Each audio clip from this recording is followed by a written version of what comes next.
hay futuro si hay verdad. Informe final. Convocatoria a la paz grande. Declaración de la Comisión para el Esclarecimiento de la Verdad, la Convivencia y la No Repetición. El llamado. Traemos un mensaje de esperanza y futuro para nuestra nación vulnerada y rota. Verdades incómodas que desafían nuestra dignidad. Un mensaje para todas y todos como seres humanos. Más allá de las opciones políticas o ideológicas, de las culturas y las creencias religiosas, de las etnias y del género. Traemos una palabra que viene de escuchar y sentir a las víctimas en gran parte del territorio colombiano y en el exilio, de oír a quienes luchan por mantener la memoria y se resisten al negacionismo, y a quienes han aceptado responsabilidades éticas, políticas y penales. Un mensaje de la verdad para detener la tragedia intolerable de un conflicto en el que el 80% de las víctimas han sido civiles no combatientes y en el que menos del 2% de las muertes ha ocurrido en combate. Una invitación a superar el olvido, el miedo y el odio a muerte que se ciernen sobre Colombia por causa del conflicto armado interno. Lo hacemos a partir de la pregunta que ha cuestionado a la humanidad desde los primeros tiempos. ¿Dónde está tu hermano? Y desde el reclamo perenne del misterio de justicia en la historia, la sangre de tu hermano clama sin descanso desde la tierra. Llamamos a sanar el cuerpo físico y simbólico, pluricultural y pluriétnico que formamos como ciudadanos y ciudadanas de esta nación. Cuerpo que no puede sobrevivir con el corazón infartado en el Chocó, los brazos gangrenados en Arauca, las piernas destruidas en Mapiripán, la cabeza cortada en el Salado, la vagina vulnerada en Tierra Alta, las cuencas de los ojos vacías en el Cauca, el estómago reventado en Tumaco, las vértebras trituradas en Guaviare, los hombros despedazados en el Urabá, el cuello degollado en el Catatumbo, el rostro quemado en Machuca, los pulmones perforados en las montañas de Antioquia y el alma indígena arrasada en el Baupés. Llamamos a liberar nuestro mundo simbólico y cultural de las trampas del temor, las iras, las estigmatizaciones y las desconfianzas, a sacar las armas del espacio venerable de lo público, a tomar distancia de los que meten fusiles en la política, a no colaborar con los mesías que pretenden apoyar la lucha social legítima con ametralladoras. Convocamos a proteger los derechos humanos y poner las instituciones al servicio de la dignidad de cada persona, de las comunidades y de los pueblos étnicos, a asumir juntos, por las vías democráticas, la responsabilidad de los cambios sociales e institucionales que la convivencia exige, como se estableció en el acuerdo de paz entre el Estado y las FARC-EP, y a abrir, con el entendimiento de las actuales circunstancias, este acuerdo al ELN y a otros grupos armados. No pretendemos acabar con el debate legítimo en quienes mantienen el statu quo y quienes desean cambiarlo. Llamamos a tomar conciencia de que nuestra forma de ver el mundo y relacionarnos está atrapada en un modo de guerra, en el que no podemos concebir que los demás piensen distinto. Los contrincantes pasan a ser vistos como conspiradores. Sus argumentos dejan de parecernos interesantes o discutibles para ser peligrosos y temibles, y tenerlos en cuenta a la hora de debatir es una supuesta traición a lo propio. Así, la oposición se vuelve mortal, porque las personas se convierten en meros obstáculos. Esa forma de pensar es la que ha posibilitado aberraciones como que los seres humanos fueran convertidos en humo y cenizas en las chimeneas del horno crematorio de Juan Frío, o pasaran a ser simples cifras en los listados de dados de baja en combate de los falsos positivos. También fue lo que posibilitó que los soldados devinieran trofeos de caza para la guerrilla, que encontráramos en bolsas de basura los despojos de políticos avaliados, que nos acostumbráramos a las muertes suspendidas del secuestro y a recoger los cadáveres diarios de líderes incómodos. Llamamos a aceptar responsabilidades éticas y políticas ante la verdad del daño brutal causado y a hacerlo con la sinceridad del corazón. Hemos constatado que quienes reconocen responsabilidades, lejos de destruir su reputación, la engrandecen y de ser parte del problema, pasan a ser parte de la solución que anhelan las víctimas y que necesitan ellos mismos, los perpetradores. Esta nación tiene la riqueza conmovedora de su pueblo, la multiplicidad de sus expresiones culturales, la profundidad de sus tradiciones espirituales y la tenacidad laboral y empresarial para producir las condiciones que satisfagan la vida anhelada. Tiene la feracidad salvaje de su ecología, la potencia natural de 2 océanos y miles de ríos, montañas y valles, la audacia de su juventud, el coraje de sus mujeres y la fuerza secular de sus indígenas, campesinos, negros, afrocolombianos, raizales, palenqueros y rom. Al mismo tiempo, paradójicamente, es una sociedad excluyente, con problemas estructurales nunca enfrentados con la voluntad política y la grandeza ética que era indispensable, la inequidad, el racismo, el trato colonial, el patriarcado, la corrupción, el narcotráfico, la impunidad, el negacionismo, la seguridad que no da seguridad. De esta manera, la riqueza cultural, natural y económica ha ido de la mano con la ausencia del reconocimiento del otro, de la otra, y ha propiciado la violación de derechos y el desprecio de los deberes ciudadanos. Esto es precisamente lo que hay que cambiar por caminos pacíficos y democráticos. De lo contrario, las maravillas de Colombia continuarán flotando sobre una de las crisis humanitarias más brutales y largas del planeta. Estamos convencidos de que hay un futuro para construir juntos en medio de nuestras legítimas diferencias. No podemos aceptar la alternativa de seguir acumulando vidas despedazadas, desaparecidas, excluidas y exiliadas.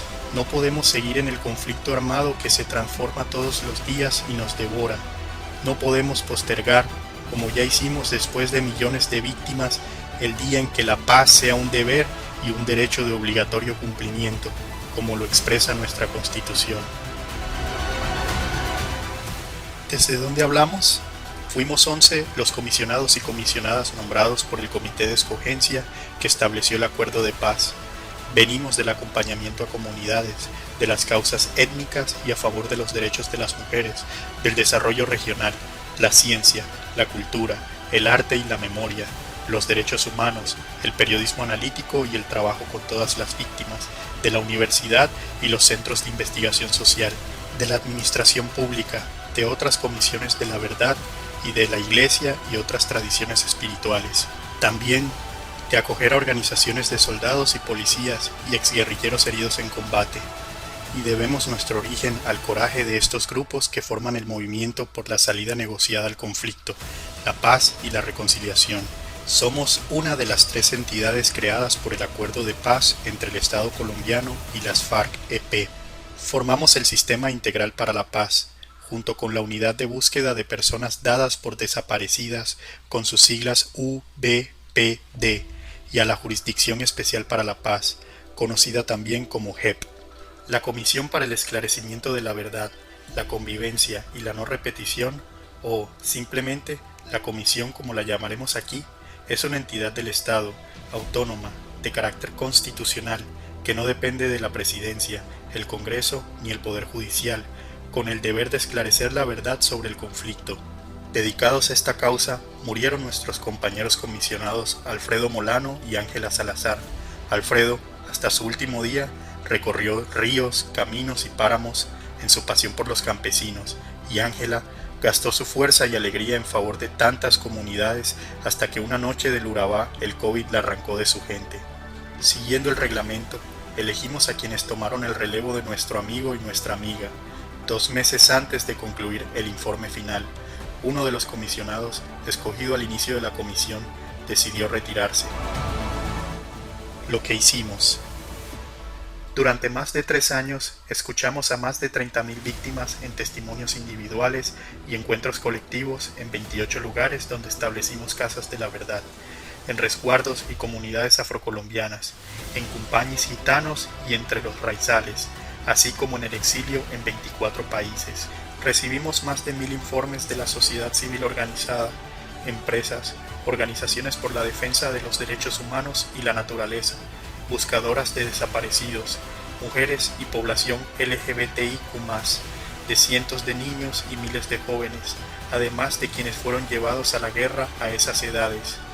Escuchamos a todos los expresidentes vivos, a intelectuales, periodistas, artistas, políticos, obispos, sacerdotes y pastores, y nos reunimos muchas veces con la fuerza pública y recibimos del presidente Iván Duque el aporte a la verdad de las fuerzas militares.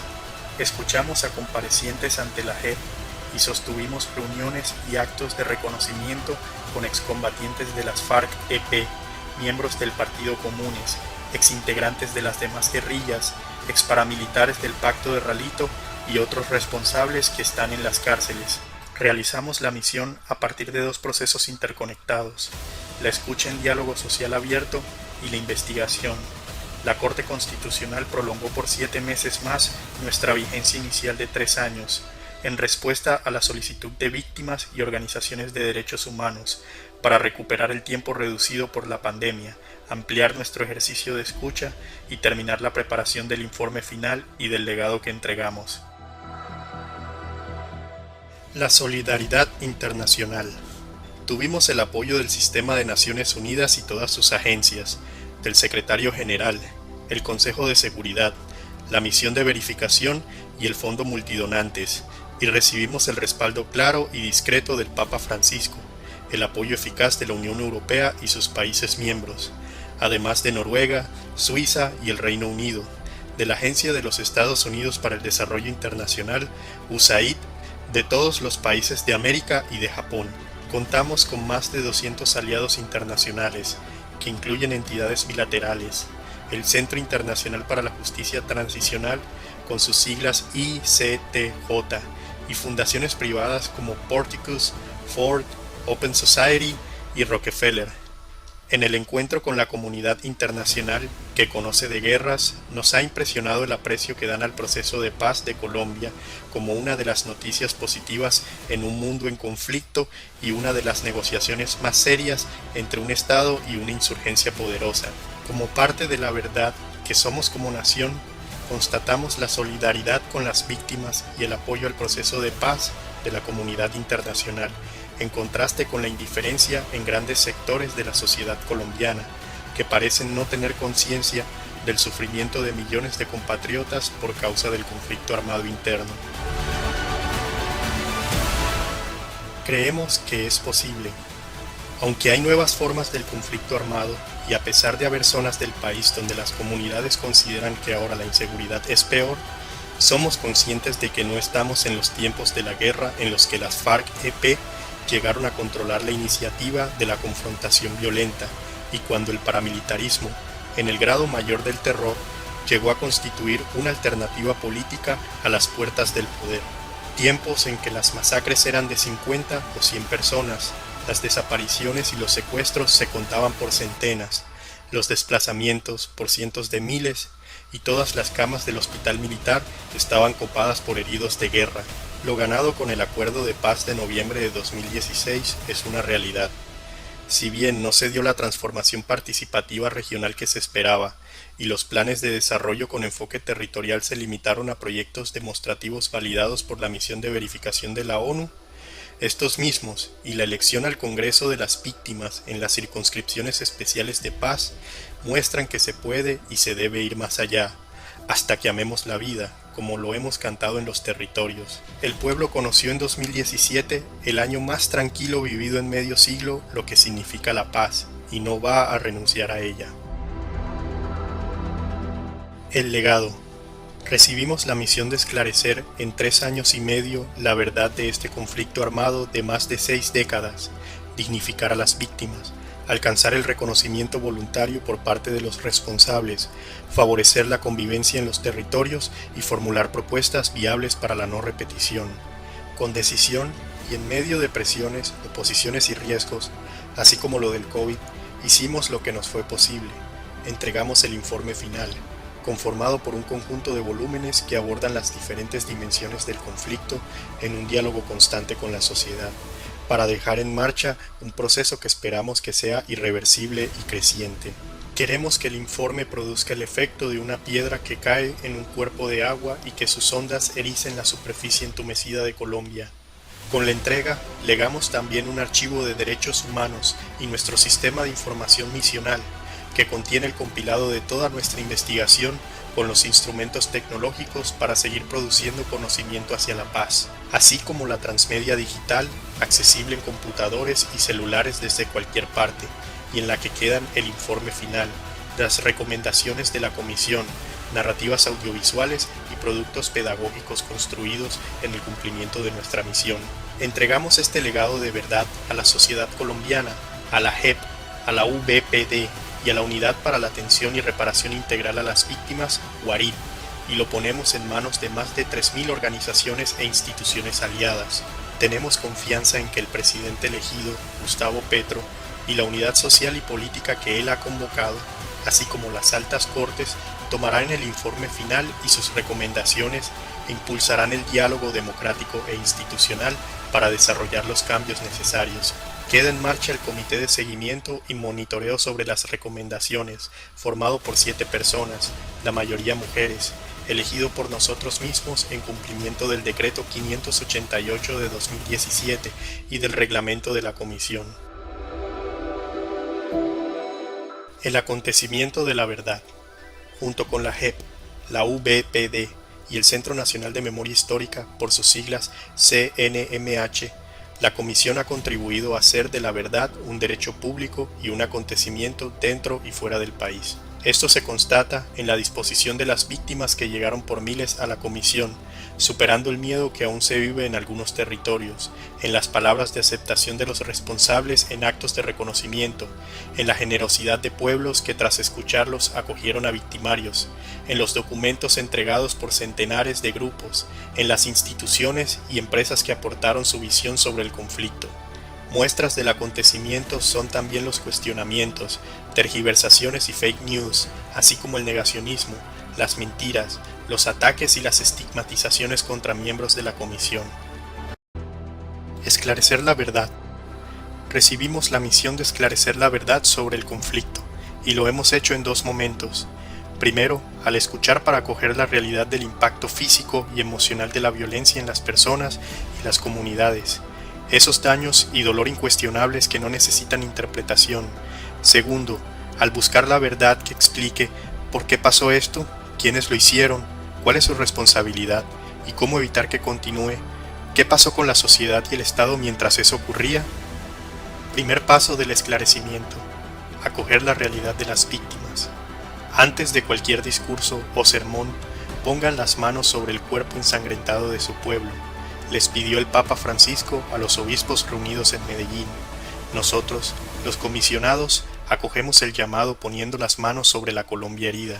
Nos han puesto ante la realidad de las víctimas y, responsables los más de 500 encuentros de diálogo social para escuchar la verdad, los de reconocimiento de responsabilidades, las juntas de mujeres, la presencia en mingas y comunidades ribereñas o de montaña, con sus correspondientes caminatas, horas de mula, camioneta y aviones, los actos de convivencia, las acogidas de grupos que traen su tragedia y los miles de horas de testimonios individuales y colectivos. Los testimonios, con sus palabras elocuentes y silencios conmovedores, están recogidos en los volúmenes del informe final y particularmente en el libro dedicado al relato oral de la vida, cuando los pájaros no cantaban. Estamos ante las kilométricas filas de niños y niñas llevados a la guerra, la procesión interminable de buscadoras de compañeros e hijos desaparecidos, la multitud de jóvenes asesinados en ejecuciones extrajudiciales, las fosas comunes y cadáveres de muchachos y muchachas rurales desperdigados en las montañas, muchos de ellos indígenas y afros que fueron llevados como guerrilleros, paramilitares o soldados y que murieron sin saber por quién peleaban, los miles de mujeres abusadas y humilladas, los poblados masacrados y abandonados, resguardos indígenas y comunidades negras devastados y en confinamiento, millones de familias desplazadas que abandonaron parcelas y ranchos, miles de soldados, policías, exguerrilleros y exparamilitares que deambulan cojos, mancos y ciegos por los explosivos, miembros de las comunidades que tuvieron que sufrir ese mismo destino por cuenta de las minas antipersona, centenares de miles de exiliados que escaparon para sobrevivir, multitudes de familias que llevaron el golpe del secuestro y lloran a retenidos que no volvieron, la naturaleza victimizada en los ríos y el canal del dique, convertidos en cementerios y quebradas de aguas negras de petróleo por causa de las voladuras de oleoductos, las selvas quemadas y centenares de especies nativas desaparecidas, cientos de miles de hectáreas envenenadas con los químicos producto de la elaboración de la pasta a base de coca y arruinadas con el glifosato rociado a diestra y siniestra para marchitar su cultivo. Y las tradiciones, las risas y los afectos de la fiesta del pueblo invadidos por símbolos de tristeza, terror, oscuridad y desconfianzas. El reclamo de la indignación. No teníamos por qué haber aceptado la barbarie como natural e inevitable, ni haber continuado los negocios, la actividad académica, el culto religioso, las ferias y el fútbol como si nada estuviera pasando. No teníamos por qué acostumbrarnos a la ignominia de tanta violencia como si no fuera con nosotros, cuando la dignidad propia se hacía trizas en nuestras manos. No tenían por qué los presidentes y los congresistas gobernar y legislar serenos sobre la inundación de sangre que anegaba el país en las décadas más duras del conflicto. ¿Por qué el país no se detuvo para exigir a las guerrillas y al Estado parar la guerra política desde temprano y negociar una paz integral? ¿Cuáles fueron el Estado y las instituciones que no impidieron y más bien promovieron el conflicto armado? ¿Dónde estaba el Congreso? ¿Dónde los partidos políticos? ¿Hasta dónde los que tomaron las armas contra el Estado calcularon las consecuencias brutales y macabras de su decisión? Nunca entendieron que el orden armado que imponían sobre los pueblos y comunidades que decían protegerlos destruía y luego los abandonaba en manos de verdugos paramilitares. ¿Qué hicieron ante esta crisis del espíritu los líderes religiosos y, aparte de quienes incluso pusieron la vida para acompañar y denunciar, qué hicieron la mayoría de obispos, sacerdotes y comunidades religiosas? ¿Qué hicieron los educadores? ¿Qué dicen los jueces y fiscales que dejaron acumular la impunidad? ¿Qué papel desempeñaron los formadores de opinión y los medios de comunicación? ¿Cómo nos atrevimos a dejar que pasara y a dejar que continúe? Detengámonos en algunos de los hechos más dolorosos.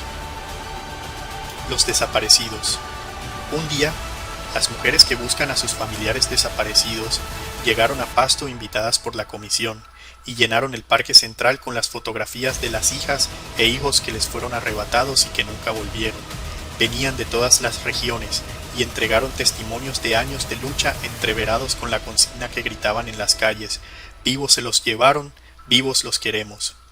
Otro día otras mujeres, de todo el país, hicieron un plantón frente a la sede de la comisión y reclamaron al Estado la entrega de sus seres queridos llevados por paramilitares, guerrilleros y miembros de la fuerza pública. Volvieron otras veces, siempre desde distintos lugares, de diversas organizaciones, siempre buscando. El último grupo venía de Guaviare y del Pacífico, de La Guajira y Soacha, de pueblos indígenas y comunidades afro del Cauca y de todas las fronteras, y esa tarde le pidieron a la comisión solicitar a la Corte Constitucional la declaración de estado de cosas inconstitucional, porque, por lo menos desde 1982, la búsqueda sigue sin descanso y el número ya rebasa los 110.000. Es el desafío inmenso de la UBPD, que va con las familias por cementerios, laderas y fosas comunes acompañando a quienes convirtieron el dolor del familiar perdido en una lucha colectiva por los derechos humanos. Los secuestros. Ojalá Colombia toda escuchara un día a las miles de víctimas que fueron secuestradas por las FARC, el ELN, las demás guerrillas y los paramilitares. Ojalá prestara atención a los relatos de la degradación humana de las mujeres, cuyos secuestradores las despojaban de todo derecho, les negaban la comunicación con sus hijos e hijas pequeños, las desposeían de la más mínima privacidad, las mantenían entre la incertidumbre de ser asesinadas en una operación de rescate y el pánico por las noticias de fusilamiento de quienes intentaron huir. Que el país entero escuche la historia de los diputados del Valle avaliados en la que supuestamente sería la última semana de secuestro tras 5 años de padecimiento. También de las familias cautivas de la Iglesia de la María y de los 3 retenidos que murieron en los farallones de Cali después del secuestro del kilómetro 18. La del decano de Medicina de la Universidad del Rosario, cobrado en rescates después de haber sido asesinado en su prisión, o los relatos de soldados y policías víctimas por más de una década, incomunicados y frecuentemente encadenados, y los de campesinos y pequeños y medianos empresarios privados de la libertad contra cualquier estándar del derecho internacional humanitario. Durante la guerra, las FARC-EP pretendieron que el secuestro fuera una práctica normal, justificable, junto con los vejámenes y crímenes de lesa humanidad que lo acompañan, y por eso los exguerrilleros pagan el precio de la indignación colectiva, aunque hombres y mujeres firmantes del acuerdo de paz reconocieron en carta pública que habían destruido la dignidad de los secuestrados, y de paso la suya propia y su legitimidad, y pidieron perdón como organización. Hoy, los máximos responsables responden ante la JEP, en el caso 01, denominado Retención Ilegal de Personas por parte de las FARC-EP. La comisión ha acompañado a exguerrilleros en varios casos emblemáticos de verdad y reconocimiento de responsabilidades, como el secuestro y asesinato de Guillermo Gaviria y Gilberto Echeverry ante las familias y ante el pueblo de Caicedo, o el ritual de la iglesia de San Francisco en Cali, cuando el excomandante de las FARC-EP dijo textualmente frente a los familiares de los diputados: «Nosotros los teníamos en nuestras manos, nosotros los matamos, nosotros somos responsables». Las masacres. Hay que haber estado en Barrancabermeja la noche del 16 de mayo de 1998, cuando los paramilitares de alias Camilo Morantes asesinaron a 7 muchachos y desaparecieron a otros 25 que celebraban la víspera de la fiesta de la madre, y más tarde haber enterrado día tras día a los muertos de la larga masacre que se extendió por más de medio año en ese puerto petrolero, o haber vivido el año siguiente la masacre de San Pablo, al borde del Magdalena, cometida por el Bloque Central Bolívar, o haber acompañado en Bojayá la procesión de los restos de los niños y niñas que explotaron en la iglesia del pueblo por un cilindro de gas arrojado por las FARC-EP en medio de un combate contra paramilitares, o haber escuchado a los sobrevivientes con quemaduras del crimen del ELN en Machuca, o haber participado en el memorial del horror que dejaron los paramilitares en El Salado, en los Montes de María, o haber ido con la comunidad de Toribío a sembrar cadáveres de indígenas nazas masacrados por los invasores de su pueblo, o haber vivido un velorio de lamentos negros en los esteros de Buenaventura después de la masacre de los jóvenes de Punta del Este, o haber escuchado los testimonios de la matanza en la comunidad de paz de San José de Apartadó por hombres del ejército, o haber sido vecino por un buen tiempo de los barrios de la Comuna 13 de Medellín que sufrieron la Operación Orión, o haber acompañado en el retorno a los afrodescendientes desplazados del Cacarica por la Operación Génesis. Entonces se comprendería plenamente la tragedia del conflicto en el duelo desesperanzado y en la ansiedad y el terror de los sobrevivientes en los territorios de las grandes masacres de población civil en estado de indefensión. Estos golpes de la violencia política contra los campesinos, las comunidades étnicas y los habitantes de los poblados rurales y de los extrarradios citadinos se presentaron más de 2000 veces. Las masacres fueron perpetradas por todos los grupos. El análisis del Centro Nacional de Memoria Histórica muestra que la mayor parte de las masacres fueron ejecutadas por los paramilitares con el apoyo de miembros de la fuerza pública. Hubo pueblos masacrados por el mismo grupo en decenas de ocasiones, como hicieron las FARC-EP con Caldón, otros destruidos por unos y vueltos a destruir por otros, pueblos que, como Vallecito en el sur de Bolívar, fueron quemados en varias ocasiones, y pueblos que se vaciaron, como El Aro o San Carlos en Antioquia. Masacres que transformaron la alegría de los campos colombianos en montañas y valles de terror de los que millones huyeron desplazados. A principios de 2002, un profesor universitario, asistente del jefe paramilitar Salvatore Mancuso, explicó que para ellos las masacres eran opciones éticas en el marco de la guerra. Para garantizar que al atacar un pueblo muriera por lo menos un subversivo, había que matar a 20 habitantes, y como las FARC-EP tenían 20.000 miembros, para acabarlas había que eliminar a 400.000 personas. Para él, esa escabrosa matemática evitaba un mal mayor, pues de no hacerlo vendría una supuesta guerra civil en la que morirían millones. Así, crearon una aritmética aberrante y una moral de la barbarie. Desde el dolor de las víctimas desplazadas, que lloran a los muertos asesinados, las casas quemadas y las parcelas perdidas, la comisión se pregunta: ¿por qué los colombianos vimos las masacres en televisión día tras día y como sociedad dejamos que siguieran por décadas como si no se tratara de nosotros? ¿Y por qué la seguridad que rodeaba a los políticos y a la gran propiedad no fue seguridad para los pueblos, los resguardos ni los sectores populares que recibieron la avalancha de masacres? ¿Y por qué la guerrilla, que se presentaba como salvadora del pueblo, cometió cientos de masacres en la lucha por los territorios? Los falsos positivos. Fue este el nombre que les dieron las mamás a los jóvenes asesinados por miembros del ejército, donde todo fue falso: la oferta de trabajo para reclutarlos, el combate fingido, los trajes y botas de guerrilleros, las armas sobre sus cadáveres, el dictamen de fiscalía como muertos en acción armada y la acción de la justicia penal militar. Si hubieran sido 10, sería gravísimo. Si hubieran sido 100, sería para exigir el cambio de un ejército. Fueron miles y es una monstruosidad. La JEP hizo público el número. 6402, que se volvió consigna en los murales callejeros, y la comisión considera que pueden ser muchos más. El crimen se produjo en casi todas las brigadas y están implicados directamente desde soldados a varios generales. No había una ley u ordenamiento escrito que lo mandara, pero el sentir de los soldados que disparaban era estar haciendo lo que la institución quería, por los incentivos y presiones que demandaban resultados inmediatos de cadáveres, la publicidad que se daba a los dados de baja y la protección a los perpetradores. Desde que empezaron a incrementarse estas ejecuciones extrajudiciales, en 2001 hubo denuncias de víctimas y de organizaciones nacionales e internacionales. La monstruosidad se podía detener, como lo hicieron los subordinados que se negaron a disparar por respeto a su conciencia y pagaron el costo de ser señalados y amenazados. Se podía denunciar, como lo hicieron los 2 jueces militares que tuvieron que salir al exilio para protegerse, pero se trataba de un comportamiento corporativo persistente, como se demostró cuando los falsos positivos se dieron inmediatamente en todas las brigadas, el día en que el presidente y el ministro sacaron de la institución a 26 militares, 3 de ellos generales y a otros 10 oficiales meses después. Paradójicamente, gran parte de estos crímenes ocurrieron cuando civiles y militares llevaron al más alto nivel la formación en derechos humanos en las instituciones de seguridad. La comisión es testigo de esa lucha para cambiar comportamientos de altos mandos que podían llevar a hechos que realmente estaban pasando.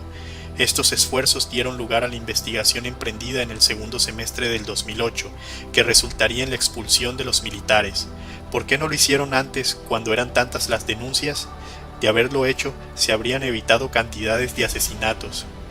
Más de 1000 familias de los asesinados a lo largo del país han puesto en el corazón de la comisión el propio dolor y la indignación. Soldados y comandantes, en privado y en eventos públicos, han reconocido el crimen cometido y la magnitud del daño hecho. Han pedido perdón a los familiares y a toda la nación, y la comisión pide al Estado protección para estas personas que han aceptado su crimen y la realidad institucional en que actuaron, y hoy están ante la JEP. El daño causado por este crimen de Estado a la ética pública de la nación es inconmensurable y tiene un efecto devastador en los niños y jóvenes de Colombia, militares de alto rango del ejército y mandos medios, funcionarios del Estado violando la ley, mostraron como positivo públicamente y durante varios años lo que era execrable. Lo hicieron miles de veces, presentaron como punto de honor lo que era intrínsecamente perverso y buscaron hacer de la mentira un motivo de gloria.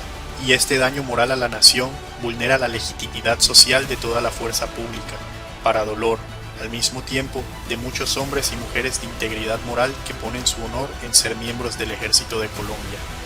La cuestión de fondo la ponen las mamás en las calles gritando: ¿quién dio la orden? Las preguntas son ineludibles. ¿Por qué los mayores responsables dentro del ejército no actuaron a tiempo? ¿Por qué no han hablado ante las víctimas ni ante la nación para reconocerlo? ¿Por qué se llegó a tanta barbarie? ¿Por qué las otras instancias del Estado, el Congreso, las altas cortes no intervinieron? La comisión se pregunta sobre los capellanes militares y la diócesis castrense. En todas las brigadas donde se dieron falsos positivos, había sacerdotes al cuidado de la orientación de la conciencia de los soldados, que eran católicos en su inmensa mayoría. ¿Cómo justificar que lo ignoraban? Y si lo sabían, ¿por qué no actuaron? Se trataba de un crimen de tal brutalidad que exigía actuar con la mayor energía ética y evangélica, al más alto nivel institucional y público, costara lo que costase. El expresidente Santos, quien fuera el ministro de Defensa desde finales de 2006 hasta finales de 2008, vino a la comisión a contribuir a la verdad con su testimonio, como expresidente y servidor público, y centró su intervención en un análisis riguroso de los falsos positivos, para concluir pidiendo perdón a todas las familias y a Colombia, e invitó a las fuerzas militares a pedir perdón a la comunidad nacional e internacional. El dolor de niñas y niños. Fueron más de 30.000 los niños y niñas vinculados a la lucha armada cuando tenían 15 años o menos. La comisión ha escuchado el testimonio de estas víctimas que hoy son jóvenes o adultos. Ha acompañado a las mamás de Argelia en Antioquia, que reclaman a las FARC-EP la forma como llegaban a sus casas a llevarse a los menores de edad. Ha estado en un acto público en que familias Misak y Nasa en Caldono, Cauca, les pidieron a los guerrilleros que devolvieran vivos a esos niños o dijeran dónde están enterrados. Un grupo de jóvenes sobrevivientes de la Operación Berlín contaron cómo las FARC-EP los reclutaron, los sufrimientos de la marcha que emprendieron y cómo sus compañeros fueron muertos por miembros del ejército que no ignoraban que estaban matando niños y niñas. Y esto ha sido confirmado por testimonios de militares en retiro que admiten haberles disparado a niños desarmados. Excombatientes de las Autodefensas Unidas de Colombia han relatado en público a la comisión que enrolaron con dinero a muchos pequeños. Las FARC-EP y exjefes paramilitares lo han aceptado en actos de reconocimiento. En uno de esos macabros relatos, un excombatiente paramilitar contó que, cuando fue reclutado de niño, vivió el momento en el que un compañero que intentó escapar fue degollado delante del resto de niños.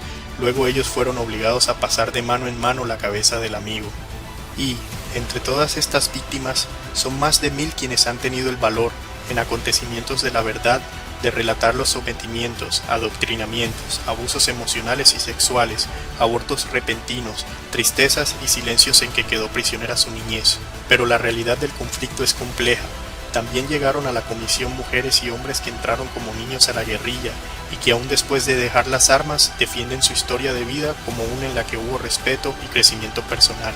No pocos llegaron a la guerra huyendo de hogares destruidos o de la pobreza, en territorios desprotegidos por el Estado y la sociedad, o llenos de rabia ante el asesinato de sus padres o hermanos para tapar en combates a muerte el luto por la familia que les fue arrebatada. Cuerpos rotos por el desprecio y el prejuicio. El primer acto de reconocimiento que hizo la comisión fue en Cartagena. Allí llegaron mujeres de todo el país y personas LGBTIQ+. Fue un acto que marcó un hito. A partir de ese momento, la decisión de las víctimas de presentar públicamente las violencias de los actores armados contra ellas y ellos se convirtió en una determinación imparable e irreversible. Mujeres y personas LGBTIQ+, contaron cómo sus cuerpos fueron usados como campo de guerra y terreno simbólico de disputa por unos y otros para consolidar la dominación patriarcal. Otras tuvieron el coraje de relatar la violación sexual por parte de varios hombres, delante del marido y de los hijos, bajo la amenaza de matar a su familia y con la exigencia de silencio absoluto, muchas veces con el fin de desplazar a las familias y despojarlas de sus tierras. Algunas tuvieron el valor de compartir la forma como las forzaron a abortar dentro de las filas. Todas y todos, de diferentes maneras, pusieron en evidencia las rupturas emocionales que cargan en el cuerpo y el alma. Hubo quienes se abrieron a relatar los ensañamientos de tortura sexual cuando las empalaron por la vagina o les cercenaron los senos, u otros que compartieron las estremecedoras corrientes eléctricas o la castración a las que los sometieron cuando eran detenidos políticos. Mujeres adultas y perpetradores relataron cómo, siendo escolares, los paramilitares las convirtieron en esclavas sexuales con anuencia de los directivos del colegio. Muchas contaron cómo en distintos pueblos se hizo normal la obligación de satisfacer los apetitos sexuales de los jefes armados cuando ellos les venía en gana. Pudimos evidenciar la manera como las violencias contra las mujeres se normalizaron y los prejuicios culturales contra las personas LGBTIQ+ permitieron una complicidad social que facilitó las violencias contra ellas. En todos estos casos sentimos el grito de indignación y de rabia. Hemos sido testigos de la manera como el dolor y la furia se han transformado en energía para luchar por la dignidad. No solamente han decidido dejar de lado la vergüenza y hablar, sino que, además, se han convertido en líderes y lideresas por un futuro distinto, en el cual se darán el reconocimiento, la celebración y el respeto de la grandeza de cada ser humano en su identidad de género y orientación sexual. La multitud errante. 8 millones de colombianos huyeron. No había lugar para ellos en esta falsa casa de todos, protegida por los organismos de seguridad. Abandonaron parcelas, animales, amistades, huían a cualquier escondedero porque los iban a matar. Otros, 1 millón más, terminaron exiliados en el resto del mundo.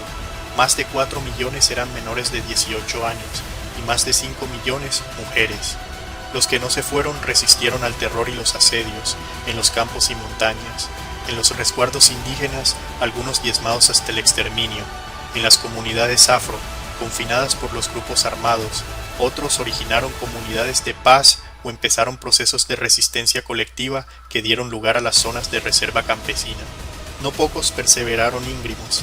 Cuando las fincas vecinas quedaron solitarias, no nos vamos a ir porque lo único que tenemos es el pedazo de tierra y no nos lo podemos echar al hombro. La explosión de los jóvenes de Cali y de otras ciudades en el paro nacional de 2021 llevaba también la energía y la indignación de los arrimados a las grandes ciudades donde no se los consideraba gente, después de ser forzados a dejar sus raíces y sus sueños, separados de la cultura propia, sin empleo, sin educación, sin contactos, considerados un peligro en este país que ve por todas partes amenazas internas, e invitados, lo normal, a unirse al microtráfico, los paramilitares o las guerrillas para ser alguien en la casa de todos. Los campesinos, campo de batalla. En diciembre del 2019, después de 2 encuentros preparatorios que se llevaron a cabo en 7 regiones, Caribe, Centroandina, Orinoquía Amazonía, Surandina, Nororiente Arauca, Antioquia Eje Cafetero y Sumapaz, más de 200 campesinos y campesinas se reunieron en el municipio de Cabrera, Cundinamarca, para analizar los impactos que tuvo en las poblaciones campesinas el conflicto armado. Allí, delegaciones de mujeres campesinas participaron junto con delegaciones territoriales en mesas de diálogo intergeneracionales e interterritoriales, en búsqueda del intercambio de saberes, historias y experiencias. El comisionado Alfredo Molano consideraba el Sumapaz el escenario en el que se gestaron las luchas campesinas por la tierra a mediados del siglo XX. Por eso Cabrera, en el corazón de la zona de reserva campesina del Sumapaz, fue el municipio escogido para avanzar en el reconocimiento de los impactos de la guerra sobre un sujeto cultural y político de derechos como el campesinado. En ese espacio, los campesinos y campesinas de Colombia pudieron expresar una verdad ostensible. El campesinado colombiano fue la principal víctima del conflicto armado interno. Durante la guerra, los campesinos fueron obligados a salir de sus tierras, torturados, asesinados, secuestrados, extorsionados, reclutados forzosamente, invisibilizados, violentados sexualmente, marginados y criminalizados.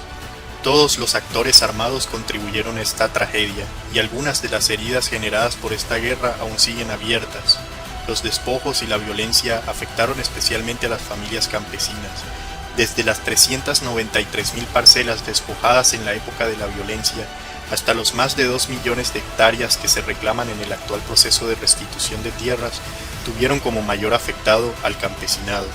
Los avances de la lucha campesina por la reforma agraria en el siglo XX fueron revertidos en una contrarreforma agraria violenta a principios del siglo XXI. El campesinado fue perseguido, marginalizado y estigmatizado.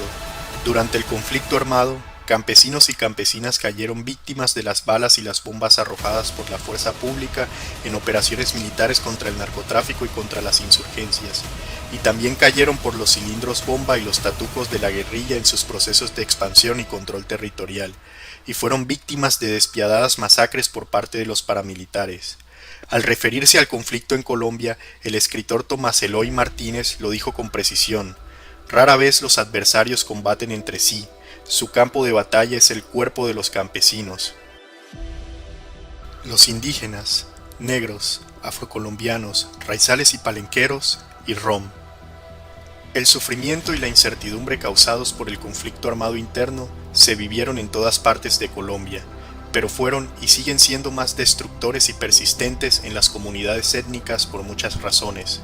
Son poblaciones ricas culturalmente que hacen identidad con las montañas, las selvas y las playas, a donde no llega un Estado en proceso de integración nacional que aún es incapaz de entender plenamente las etnias y las inmensas deudas históricas de exclusión y racismo prevalecientes, a pesar de los esfuerzos constitucionales por reconocer una nación pluricultural y pluriétnica.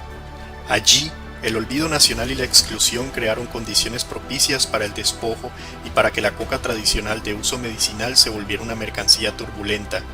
Los territorios sirvieron de corredores para el narcotráfico y el desarrollo de economías ilícitas que generan renta para los grupos armados, al tiempo que las guerrillas y los paramilitares, ambos violentamente racistas, encontraron jóvenes y niños para el reclutamiento, se ensañaron contra las autoridades étnicas y ejercieron violencia sexual contra las mujeres.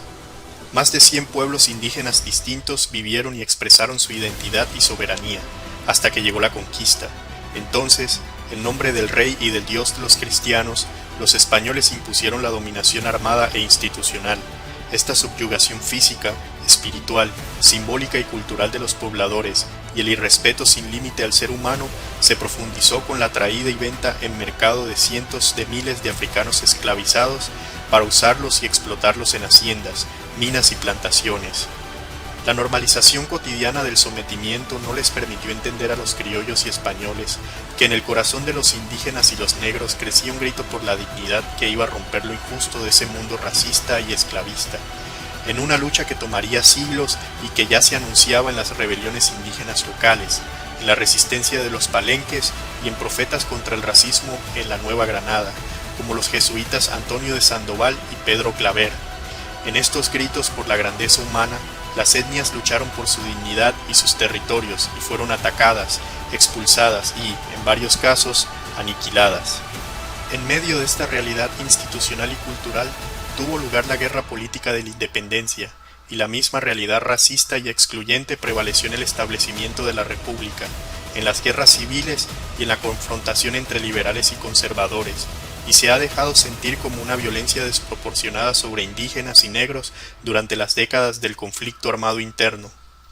Por eso, a petición de los pueblos étnicos y por respeto a la dignidad humana, la Comisión desarrolló una consulta previa junto con la JEP y la VPD.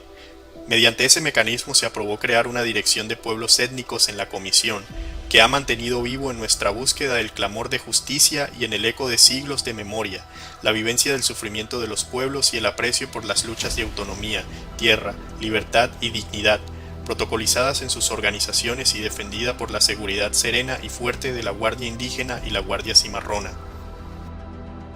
Protagonistas a todo riesgo. Es un deber de la Comisión honrar a quienes lucharon sin armas por la dignidad humana y la paz y fueron asesinados. También reconocer a sus compañeras y compañeros que cargan el dolor de los amigos perdidos y siguen corriendo riesgo en la misma tarea. Son ante todo defensores de derechos humanos que se enfrentaron a los tribunales militares y civiles y estuvieron al lado de las víctimas hasta el día en que acabaron los procesos. Jueces y fiscales íntegros, asesinados porque no se dieron amenazas ni presiones, y contra los cuales se aliaron en distintos lugares algunos miembros de la fuerza pública, empresarios, políticos y paramilitares para perseguirlos. A muchos los asesinaron y otros están en el exilio. Sindicalistas de instituciones públicas y privadas que lucharon por mejores condiciones laborales para todos los trabajadores de Colombia, que ejercieron el derecho a la huelga y a la convención colectiva y enfrentaron a directivos de empresas y a las fuerzas de seguridad no cedieron ante chantajes y no pocas veces acabaron exponiendo su vida.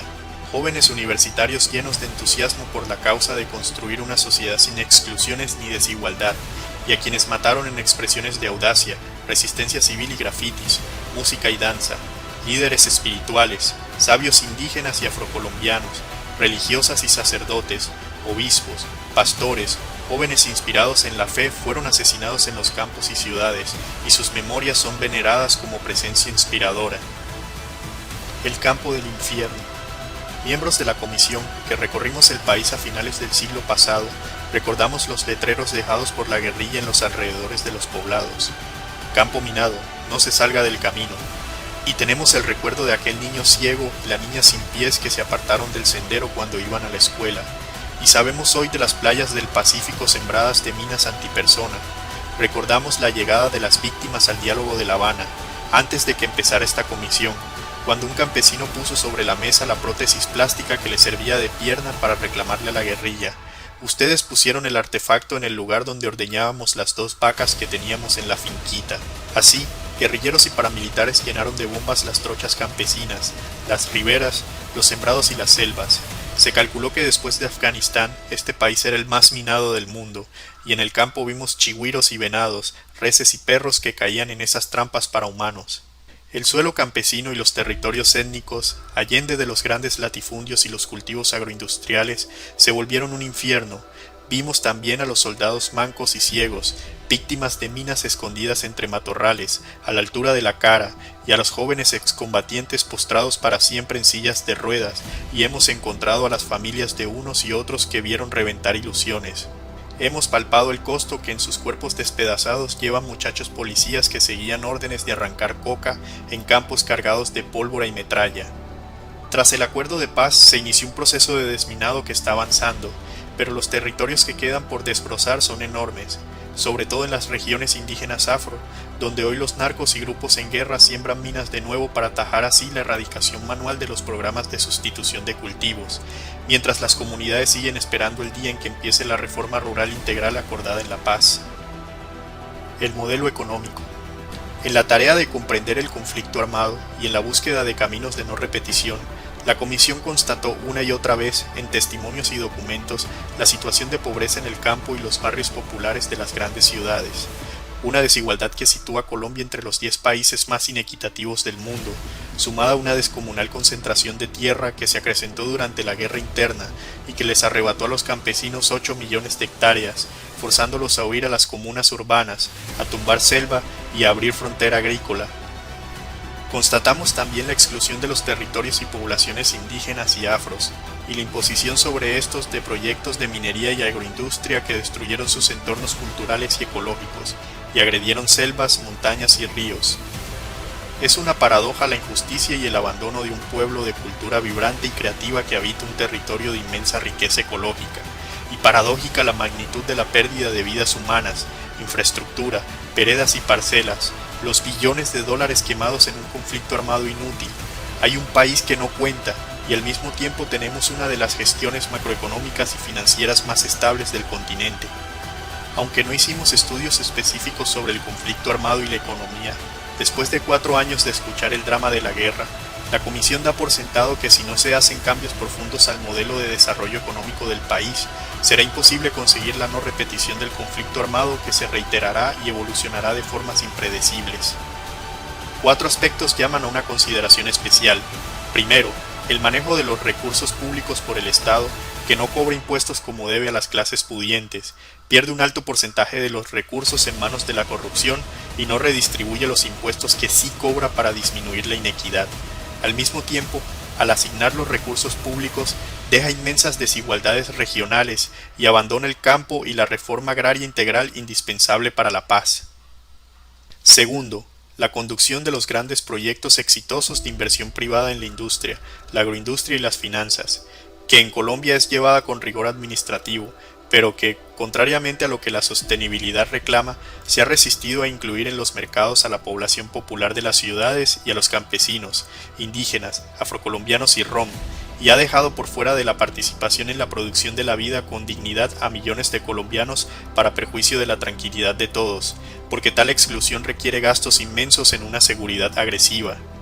Tercero, el narcotráfico que hace de Colombia el monopolio mundial de la cocaína, y que ha terminado siendo una solución perversa que el modelo a la colombiana ha encontrado para la exclusión y la desigualdad, aceptada tácitamente por quienes conducen en el Estado y los grandes negocios formales la economía.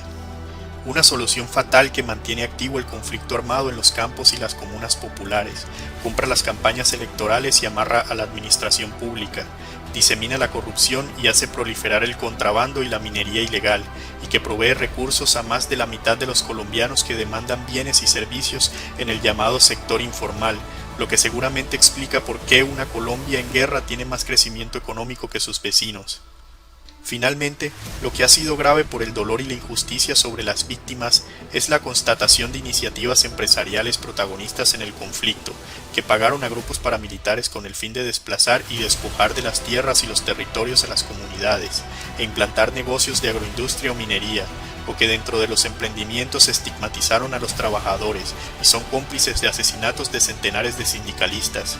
También lo es la puesta en evidencia de empresas que pagaron a los grupos armados grandes cantidades de dinero como costos de transacción, indispensables para mantener activos los proyectos, y la realidad de actores económicos que, desesperados por la guerrilla y ante la inseguridad, contribuyeron a la creación de las Convivir y en otros momentos buscaron a los paramilitares para que trajeran su seguridad de terror. Luego estuvieron los que se aprovecharon de las tierras abandonadas en medio del terror para comprar con testaferros y establecer proyectos, y otros que con dinero pusieron a miembros de las fuerzas militares a su servicio privado. La Comisión también ha escuchado a centenares de víctimas empresarias de Colombia, desde pequeños productores hasta enormes corporaciones, personas y negocios que se volvieron objetivo para el cobro de vacunas, de los cuales un grupo significativo sufrió el secuestro de directivos y familiares, incluidos hijos e hijas menores, y tuvo que pagar elevadas extorsiones y chantajes de paramilitares y guerrilleros, así como pagar el impuesto al patrimonio de las FARC-EP y el impuesto de guerra del Estado, y sufrir la condena a muerte cuando no cumplían con las exigencias de dinero. Las empresas de transporte de carga y pasajeros fueron atacadas en las carreteras con pérdidas humanas de conductores y de capital en buses y tractomulas, y la ganadería de todos los tamaños aguantó el abigeato, la extorsión, el secuestro y el asesinato de trabajadores y finqueros. La comisión ha presentado especial atención a los testimonios de pequeños y medianos empresarios que sufrieron la quiebra total en los pueblos destruidos por masacres de paramilitares y guerrilla, y que al desplazarse abandonaron conexiones, mercados, negocios, pertenencias y fincas para escapar de la muerte e intentar empezar de cero en otras ciudades o en el exilio.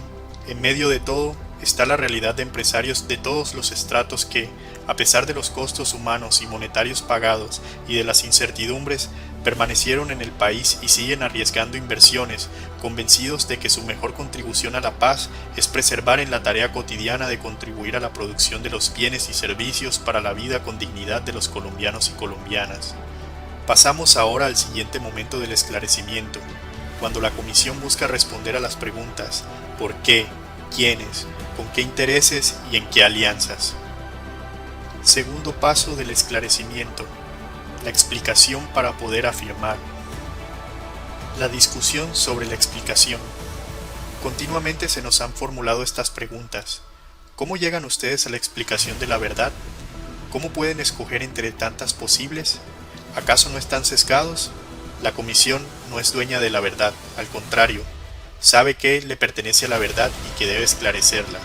Construimos un método que aprobamos después de someterlo a la opinión pública, que partió de preguntarnos por el origen y la persistencia del conflicto político armado. Hubo un primer momento en el que escuchamos y recibimos el hondo e indiscutible sufrimiento de las víctimas a través de sus testimonios y memorias.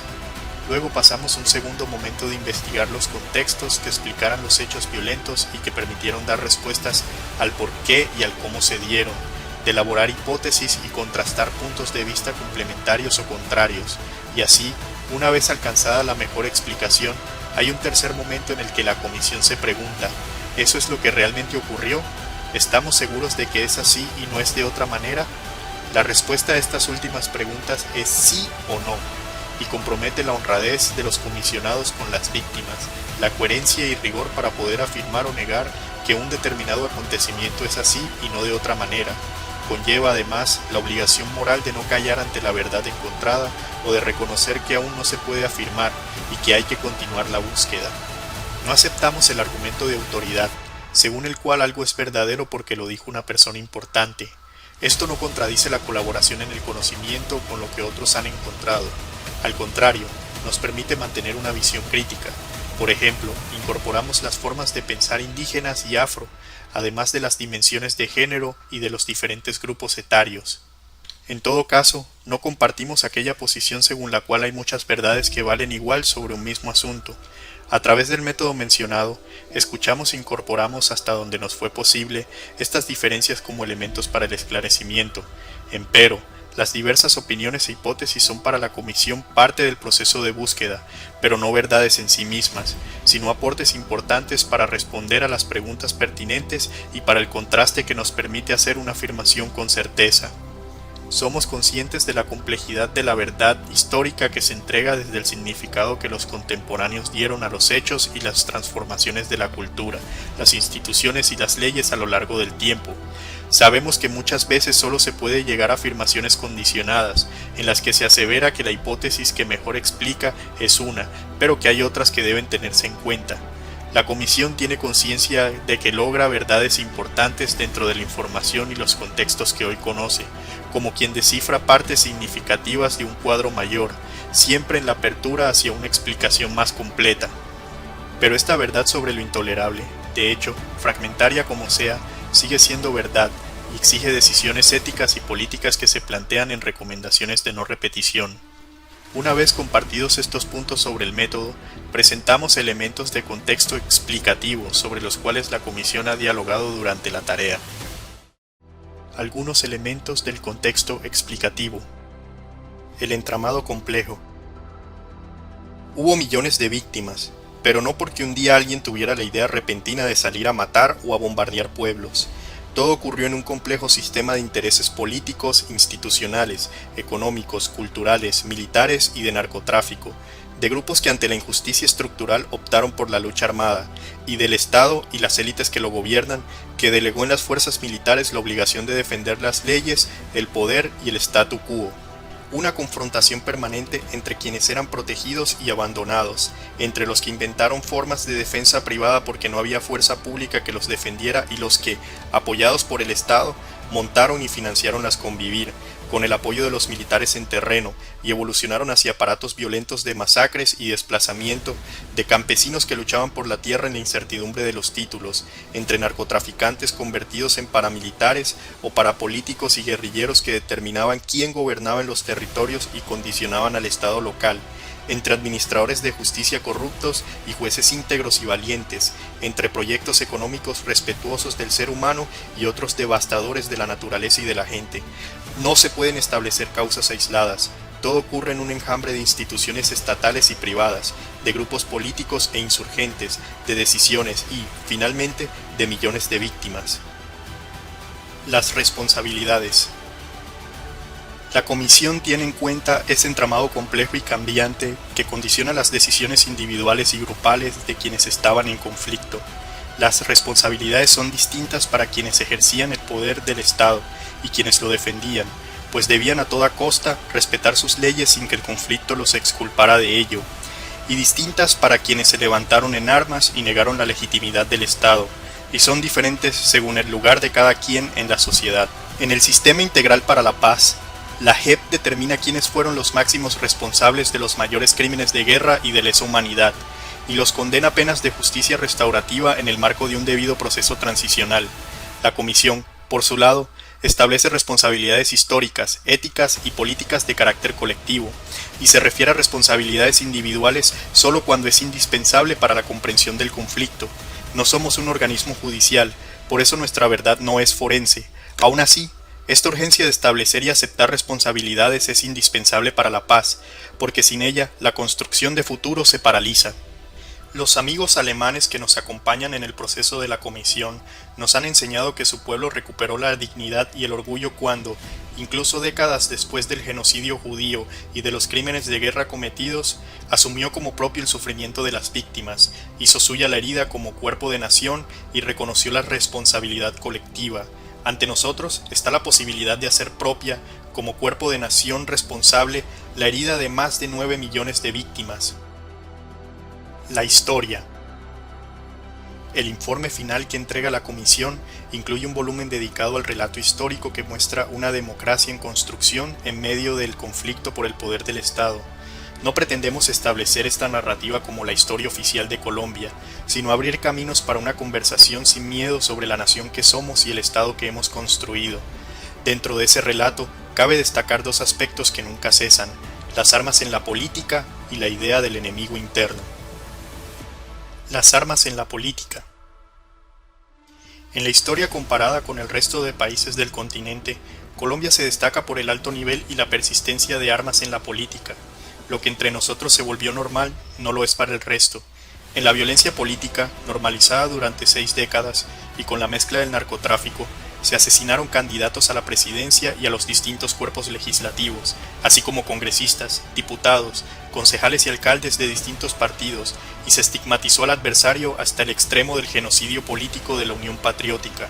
En este contexto, el Estado entró a perseguir al comunismo, mientras que los grupos revolucionarios tomaron las armas en la lucha por el poder cuando interpretaron que había razones objetivas que legitimaban la insurrección. Por otra parte, grupos de la sociedad que pedían cambios estructurales por medios democráticos fueron muchas veces reprimidos militarmente por el Estado.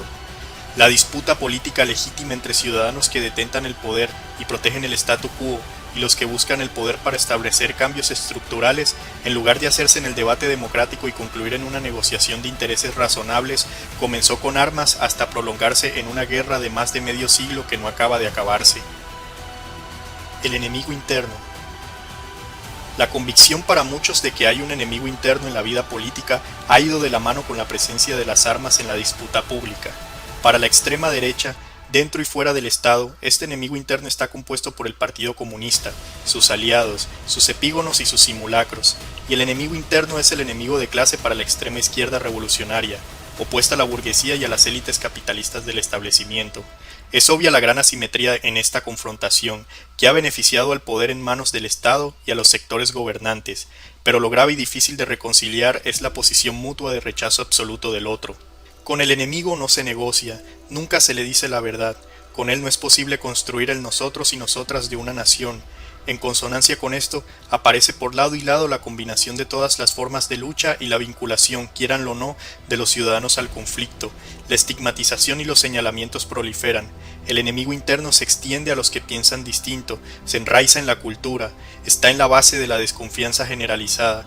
En este contexto se consolida un sistema de seguridad armada que no logra su cometido. Además del ejército y de la policía, hay que tener millones de informantes y 500.000 guardias privados que nos protegen a los colombianos de los otros colombianos. Morir por la patria o por el pueblo. Lo que hemos tenido en Colombia es una guerra en la cual la mayor parte de los caídos fueron pobladores no combatientes, asesinados la mayoría por paramilitares, luego por la guerrilla y finalmente por las fuerzas del Estado. Entre militares e insurgentes cometieron crímenes de guerra y de lesa humanidad, y ambos los perpetraron contra la población civil, y las fuerzas del Estado los acrecentaron en la alianza con los paramilitares. Sin embargo, el ejército y la policía no son batallones concebidos para violar los derechos humanos, y las FARC-EP y otras guerrillas no fueron organizaciones inicialmente montadas para delinquir. La confrontación entre las fuerzas de seguridad y la insurgencia fue a muerte y sin cuartel. Desde los dos lados, por motivos de conciencia, se volvió el honor de morir por la patria o morir por el pueblo. En medio de las ambigüedades, exaltaciones, odios y alianzas oscuras del conflicto, soldados, policías, guerrilleros y paramilitares enterraron como héroes a sus compañeros caídos en el campo de batalla. La comisión ha encontrado a los excombatientes que sobrevivieron heridos física y emocionalmente, igual que sus familias, jóvenes, hoy adultos, que pertenecieron a cuadrillas guerrilleras, batallones militares o frentes paramilitares que salieron mutilados de los campos de batalla, de atentados, de operaciones pistola o de bombardeos y emboscadas, o que cayeron en campos minados. Hemos estado con las madres de militares y policías que enterraron a sus hijos o los lloran porque fueron desaparecidos en la selva. Hemos asistido a distintos escenarios con miembros de la policía destrozados por minas antipersona, con sus familias y organizaciones en las que se agrupan. Hemos compartido con las mamás de las niñas y niños enrolados por la guerrilla que nunca volvieron a casa. Hemos conocido, igualmente, el vacío que dejaron entre sus hermanos y padres los que murieron como paramilitares y los que están en los hogares, ahora sin brazos o sin piernas. Hemos recibido publicaciones de las fuerzas militares sobre sus víctimas en el conflicto y en menor número de las FARC-EP. Este conflicto no fue en su origen una guerra por el negocio del narcotráfico. Los narcotraficantes sobornan y asesinan para proteger o ampliar el negocio, pero no dan la vida por lo que consideran el bien común o el ideal revolucionario. Otra cosa es que los narcotraficantes entraron en la guerra para legitimar el negocio y la guerrilla entró en el narcotráfico buscando financiamiento. Hubo conflicto armado interno y, por tanto, derecho de guerra, jus in bello. Por esto los militares rechazan que su obligación constitucional de defender las instituciones dentro de la ley sea señalada como violación de los derechos humanos, y los exguerrilleros rechazan que su guerra política haya sido categorizada como terrorismo, sin que esto excluya que ambos cometieron actos de terror contrarios al jus in bello y graves violaciones de los derechos humanos. La JEP existe precisamente porque hubo una guerra y debía aplicarse el DIH. Debe, entonces, operar una justicia igual para las partes basada en la verdad sobre los crímenes de guerra y lesa humanidad en el conflicto armado político. Para las FARC-EP, hacer la paz y dar lugar al Partido Comunes significó dejar de ver como enemigos de guerra al Estado, los políticos y los empresarios, para entrar en la contienda civil de la democracia basada en la Constitución del 91. El tiempo duro de la guerra y de la gran victimización. El periodo más intenso de la guerra se dio de 1996 a 2010, cuando se produjo el 75% de las víctimas registradas de medio siglo de conflicto armado interno. Desde este periodo, mirando atrás, puede entenderse mejor a dónde se estaba moviendo el proceso que, con violencias precedentes, empezó como conflicto armado hacia 1960. También se puede comprender lo que siguió latente dentro de la esperanza que trajo la Constituyente del 91. ¿Por qué se dio así la paz entre el Estado y las FARC-EP? por qué ganó el no en el plebiscito de 2016 y cómo se explica lo que ocurrió después con el asesinato de líderes y excombatientes, el confinamiento y ataque a comunidades, y por qué todavía hay un conflicto de varios actores que puede volver a tomar fuerza en otro periodo de confrontación total si no se dan pasos serios hacia la construcción de la paz grande. En estos 14 años, las dos partes, en momentos distintos, primero las FARC-EP y luego las fuerzas militares, estuvieron a punto de ganar la guerra. Ambas llegaron al máximo en el esfuerzo bélico y dieron lugar al pico más alto de infracciones al derecho internacional humanitario por la comisión de crímenes de guerra y de lesa humanidad. En este periodo, las FARC-EP invirtieron miles de millones de dólares de fuentes ilegales en reclutamiento, armas y expansión territorial para la toma definitiva del poder. El Estado hizo entonces el mayor esfuerzo para defender las instituciones con el impuesto de guerra, el aumento del presupuesto militar y los miles de millones de dólares del Plan Colombia donados por Estados Unidos. Las tropas crecieron rápidamente, se implementaron los programas Soldados Campesinos y Soldados de mi Pueblo, se triplicaron los soldados profesionales y se fijó la meta de 4 millones de informantes al servicio de los aparatos de seguridad. El haber llegado hasta la confrontación y victimización máxima en estos años llama a analizar las políticas y decisiones que nunca resolvieron a fondo los graves problemas de la tierra, la impunidad, la exclusión, el racismo estructural, el abandono de territorios, el narcotráfico, la inequidad y en no pocos casos los agrandaron. Mientras se acumulaba la presión social, política e insurgente, en contraste, hubo al mismo tiempo, durante la confrontación máxima y en medio de riesgos, una sociedad civil activa en el reclamo de los derechos humanos, movimientos por la paz y la reconciliación y miles de formas de resistencia a la guerra. El riesgo de la paz imperfecta. Finalmente, al construir el marco de contextos explicativos que permiten aproximarse a la verdad, resalta el valor político y ético-político del proceso de paz, llevado adelante en La Habana, que dio lugar al acuerdo firmado entre el Estado colombiano, representado por el presidente Juan Manuel Santos, y las FARC-EP, representadas por Rodrigo Londoño. El proceso de negociaciones, sumamente exigente para los participantes, tuvo la disciplina y el rigor que nunca había tenido un esfuerzo análogo en Colombia, y es considerado como referente por la comunidad internacional. Los resultados acordados incluyen los cambios esenciales y necesarios para lograr la convivencia. Los conductores del proceso en terreno y el presidente tuvieron el cuidado de involucrar a la comunidad internacional, que participó a fondo, las Naciones Unidas y su Consejo de Seguridad, Cuba, Noruega, Suecia y Estados Unidos. Igual de definitiva fue la participación de militares colombianos de alto rango, además de recibir a organizaciones sociales, académicas y partidos políticos, y de impulsar asambleas para tratar los temas del campo y las víctimas en los territorios. El proceso se fortaleció con 3 participaciones especiales: las víctimas afectadas por todos los actores, los grupos étnicos y la dimensión de género garantizada por los colectivos de mujeres y personas LGBTIQ+. Infortunadamente, los expresidentes Andrés Pastrana y Álvaro Uribe, que contribuyeron con los resultados conseguidos en sus gobiernos a preparar el terreno para hacer posible el Acuerdo de La Habana, no tuvieron la grandeza para ver y acompañar lo que otros concluían. Los expresidentes César Gaviria y Ernesto Samper sí estuvieron al lado de La Habana y del proceso. Esta división al más alto nivel que se movilizó para lograr el triunfo del no en el plebiscito que ratificaba el acuerdo fue un golpe muy duro a la paz. Sin embargo, la paz ha prevalecido, el acuerdo está vivo y también las instituciones del sistema integral de paz. Gustavo Petro llega a la presidencia con el propósito de fortalecer el proceso de paz y convocar un diálogo con el ELN y con los grupos que siguen en el conflicto. Los hallazgos y mensajes. Como resultado del diálogo social y de la investigación, la Comisión presenta en un volumen de hallazgos los puntos centrales que explican el conflicto armado interno. La fundamentación de los resultados se encuentra en los demás libros del informe final. Los hallazgos centrales se dan en estos asuntos: la Colombia herida, la cultura y el conflicto, la narrativa de la construcción de una democracia en paz, la reconfiguración de los territorios, las guerrillas, el paramilitarismo, el narcotráfico, la impunidad, las violaciones de los derechos humanos y del derecho internacional humanitario, la injerencia internacional y la transformación del sistema de seguridad. A partir de los hallazgos y del proceso social de la Comisión, se hicieron las recomendaciones que se recogen en ese volumen y en una publicación específica. En este presentamos el llamado que queremos dejar a la sociedad, el Estado y la comunidad internacional. puesto que el reconocimiento de la verdad permite sanar las heridas de las víctimas, transformar a los responsables y abrir el camino para construir unidos el futuro.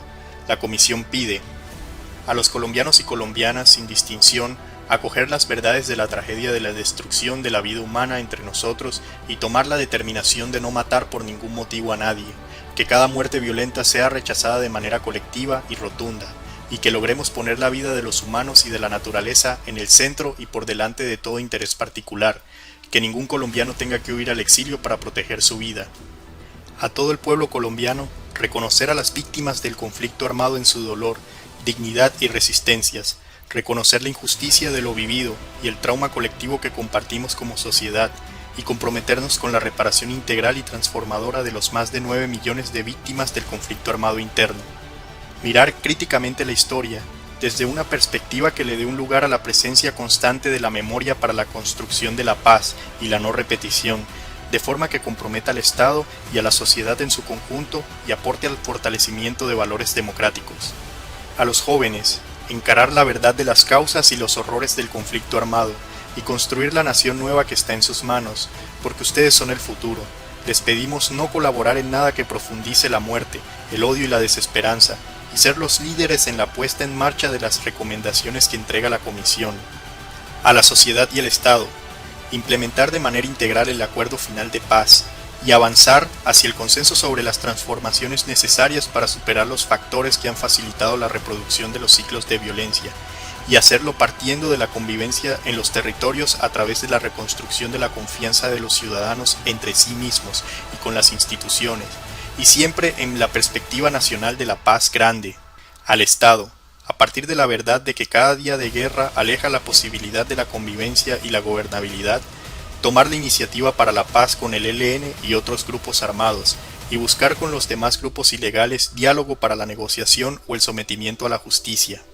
A las organizaciones que no aceptan la legitimidad del Estado, así como al ELN, las disidencias y los demás grupos insurgentes que continúan en la guerra, escuchar el clamor del pueblo que pide parar la guerra ya desde todos los lados y ponerse en la ruta del diálogo hasta llegar a la paz dentro de la diversidad de metodologías y situaciones regionales.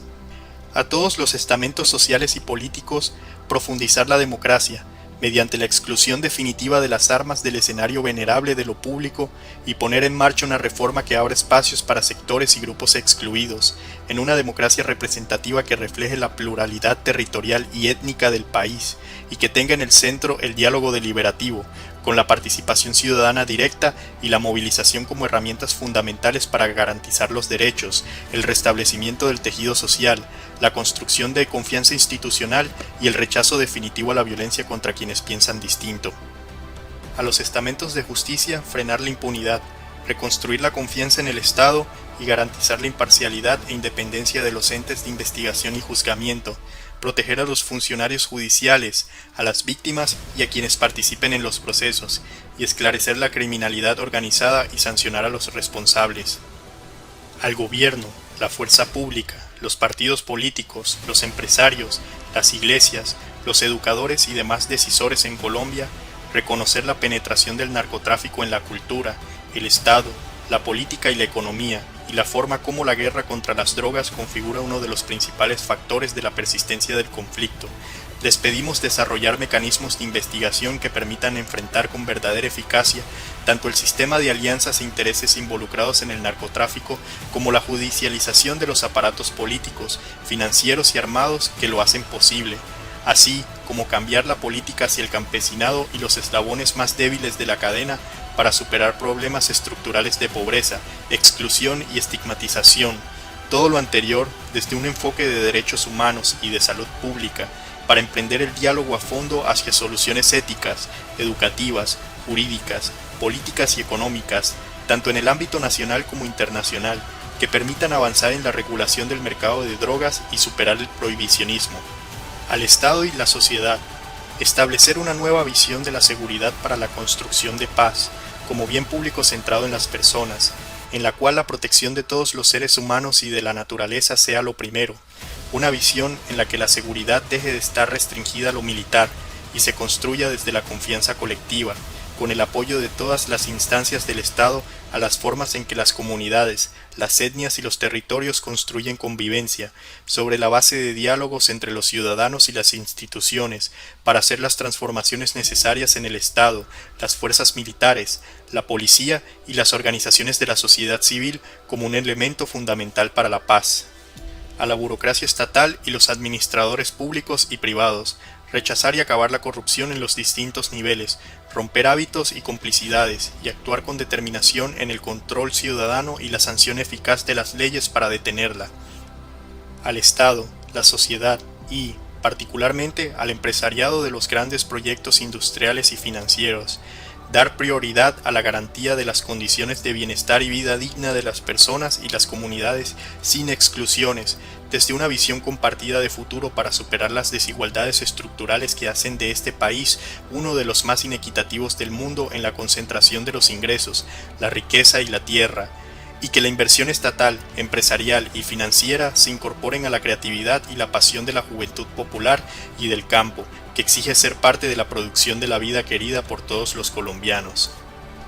A todos los colombianos, dar a los campesinos el reconocimiento inmenso que tienen para la vida de Colombia, asegurarles la redistribución equitativa de la tierra, la prevención y reversión del despojo, el catastro multimodal, las condiciones para la producción sostenible, el acceso a bienes y servicios públicos, incluida la educación de alta calidad pertinente para la ruralidad, la seguridad y la justicia, y las condiciones que necesitan para el cuidado de los ecosistemas del agua, de la tierra y de las especies nativas. A toda la nación, superar el racismo estructural, el colonialismo y la exclusión injusta e inmensamente torpe que se ha infligido a indígenas, afrocolombianos, raizales y pueblos rom, golpeados de manera desproporcionada por la guerra, y hacer de sus culturas y tradiciones parte sustantiva indispensable de la identidad de todos nosotros y nosotras como colombianos, condición sine qua non para vivir en tranquilidad, justicia y paz. A todas y todos, respetar las diferencias en igualdad de dignidad de mujeres, personas LGBTIQ+, niñas, niños, adolescentes y jóvenes, personas en situación de discapacidad o diversidad funcional y de la tercera edad a quienes el conflicto armado causó impactos particularmente brutales. A las naciones amigas de Colombia, a quienes reconocemos y agradecemos el acompañamiento a las víctimas en los territorios, la ayuda humanitaria y en derechos humanos y su contribución a la paz, les pedimos dar este paso, ayudar a que Colombia sea un ejemplo de reconciliación en el mundo, y dejar de vernos como un país que sobrevive en modo de guerra y que necesita apoyos militares que perpetúan el conflicto. Hemos sufrido 60 años de victimización violenta y pedimos que no nos den nada para la guerra. No la queremos, no queremos guerra en ninguna parte del mundo. Apóyennos en todo lo que hace florecer la vida y la naturaleza, la confianza ciudadana y la economía, en armonía con la riqueza natural de esta tierra. Apóyennos en la amistad de las naciones que respeta las diferencias en una comunidad internacional que comparte la casa común del planeta. A la sociedad en su conjunto, asumir el compromiso de un cambio profundo en los elementos culturales que nos llevaron a la incapacidad de reconocer al otro y a la otra como seres humanos de igual dignidad. Construir en el diálogo desde las diferencias y tradiciones espirituales y concepciones de vida una ética pública en la que nos reconozcamos simplemente como personas, ciudadanas y ciudadanos, en un nosotros colectivo de nación, y emprendamos las transformaciones en lo institucional, lo normativo y particularmente lo personal y cotidiano, y desinstalar las narrativas de odio, discriminación y estigmatización, para instaurar a cambio la confianza y la pasión por un futuro de esperanzas compartidas y vida plena que les debemos a las generaciones futuras de Colombia. A los líderes religiosos, reflexionar ante el vacío y la perplejidad espirituales de un pueblo de tradiciones de fe, sumido en una crisis humanitaria de odios, desconfianzas y muerte, y atrapado en los comportamientos de la guerra, y tomar con valor la misión de reconciliación de la Iglesia Católica con las demás iglesias, y con los sabios ancianos, hombres y mujeres, de las tradiciones indígenas y afrocolombianas. El desafío de la reconciliación. La mayoría de las comisiones de la verdad en el mundo se han estructurado al final de una dictadura violenta o al terminar del todo un conflicto. En esos casos, la verdad da lugar a construir el Estado de Derecho que estaba ausente. El caso de Colombia es especial, porque no hubo tal dictadura. Al contrario, hay una constitución garantista y amplia en los derechos que consigna y una democracia continua, y si bien terminó la confrontación entre el Estado y las FARC-EP, la violencia articulada con la política y el dinero continúa de formas diversas, porque los problemas presentados en los hallazgos no han sido resueltos.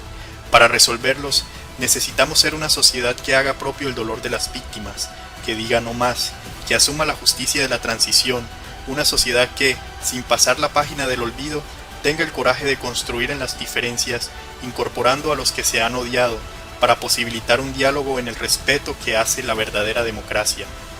La paz que hicieron los ejércitos en La Habana dejó sin embargo la fractura que continúa en la sociedad. La controversia política normal quedó en Colombia empapada en dolores, odios y desconfianzas. Nos acostumbramos a vivir en modo de guerra, aunque la inmensa mayoría de nosotros no tengamos fusiles.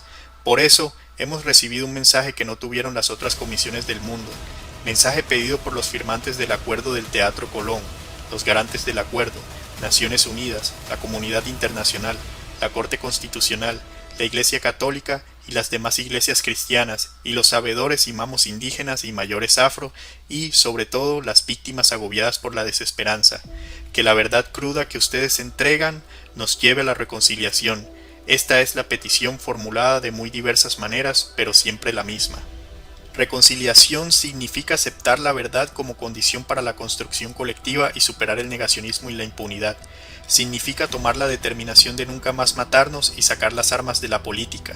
Significa aceptar que somos muchos, en diverso grado por acción o por omisión, los responsables de la tragedia. Significa respetar al otro, a la otra, por encima de las herencias culturales y las rabias acumuladas. Significa tener en cuenta la herida del otro y sus preocupaciones e intereses. Significa construir de tal manera que el Estado, la justicia, la política, la economía y la seguridad estén al servicio de la dignidad humana igual y sagrada de los colombianos y colombianas.